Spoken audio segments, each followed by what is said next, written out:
Hello everyone, welcome back to Sandhya's kitchen world. ഇന്നത്തെ recipe ചെമ്മീൻ കുറുമ. വളരെ സിമ്പിളാണ്. ഇത് ചപ്പാത്തിക്കും റൈസിൻ്റെ കൂടെയൊക്കെ കഴിക്കാൻ നല്ലതാണ്. അപ്പോൾ നമുക്ക് എങ്ങനെ ചെയ്യേണ്ടതെന്ന് നോക്കാം.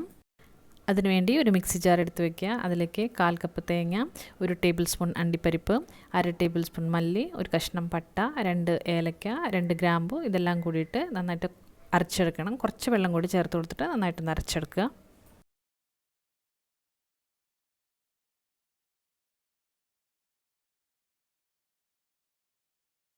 ഞാനിവിടെ 250 ഗ്രാം പച്ചച്ചെമ്മീൻ എടുത്തിട്ടുണ്ട്. അതൊന്ന് മാരിനേറ്റ് ചെയ്തിട്ടെടുക്കണം. അതിന് വേണ്ടിയിട്ട് 1/4 ടീസ്പൂൺ മഞ്ഞൾപ്പൊടി, 1/2 ടീസ്പൂൺ ഉപ്പ്, 1/2 ടീസ്പൂൺ മുളക് പൊടി, ഇതെല്ലാം കൂടിയിട്ട് നന്നായിട്ടൊന്ന് മിക്സ് ചെയ്ത് കൊടുക്കാം. ഇനി ഇത് 20 മിനിറ്റ് റെസ്റ്റ് ചെയ്യാൻ വയ്ക്കാം നമുക്ക്.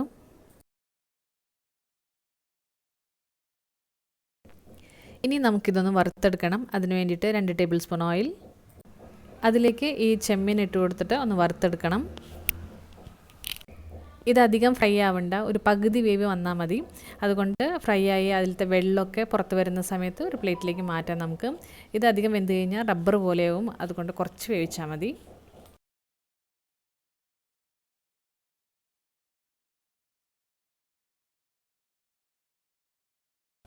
ഇനി ഒരു പാൻ എടുത്ത് വയ്ക്കുക. അതിലേക്ക് 2 ടേബിൾ സ്പൂൺ ഓയിൽ,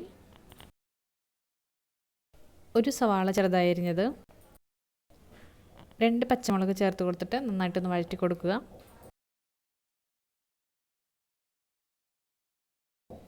ഇനി 1/2 ടേബിൾ സ്പൂൺ ഇഞ്ചി വെളുത്തുള്ളി പേസ്റ്റ് ചേർത്തിട്ട് ഒന്നുകൂടി ഒന്ന് വഴറ്റി കൊടുക്കണം. ഇതിൻ്റെ പച്ചമണം ഒന്ന് മാറി വരുന്നത് വരെ ഒന്ന് ഫ്രൈ ചെയ്ത് കൊടുക്കുക. ഇനി ഇതിലേക്ക് വറുത്ത് വെച്ച ചെമ്മീനും അരച്ച് വെച്ച മസാലയും അതിൻ്റെ കൂടെ 1/2 കപ്പ് വെള്ളവും ചേർത്തിട്ട് നന്നായിട്ടൊന്ന് വേവിച്ച് കൊടുക്കുക.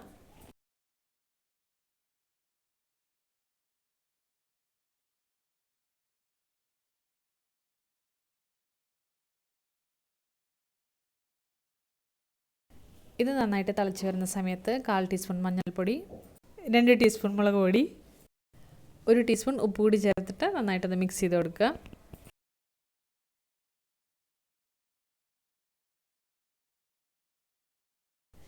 ഇനി നമുക്ക് ചേർക്കാനുള്ള തൈരാണ്. കുറച്ച് പുളിയുള്ള തൈര് സ്പൂൺ കൊണ്ട് നന്നായിട്ട് അടിച്ചിട്ടാണ് ഇതിലേക്ക് ചേർക്കുന്നത്. അത്യാവശ്യം കുറച്ച് പുളിയുള്ള തൈര് ചേർക്കുന്നുണ്ട്. അപ്പോൾ ഇത് ഒരു 5 മിനിറ്റ് അടച്ച് വെച്ച് വേവിക്കാൻ. നമുക്ക് ലോ ഫ്ലെയിമിൽ വെച്ചിട്ട് വേണം ഇത് വേവിച്ച് കൊടുക്കാൻ.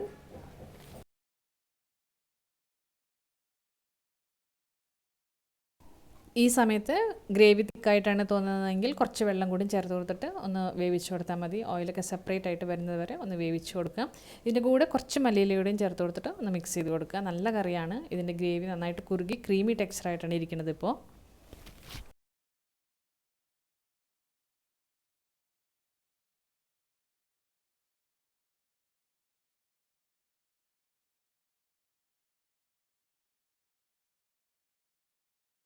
അപ്പോൾ എല്ലാവരും ട്രൈ ചെയ്ത് നോക്കുക. ഈ വീഡിയോ നിങ്ങൾക്ക് ഇഷ്ടമായെങ്കിൽ ലൈക്ക് ചെയ്യൂ, ഷെയർ ചെയ്യൂ, സബ്സ്ക്രൈബ് മറക്കാതെ ചെയ്യൂ. താങ്ക്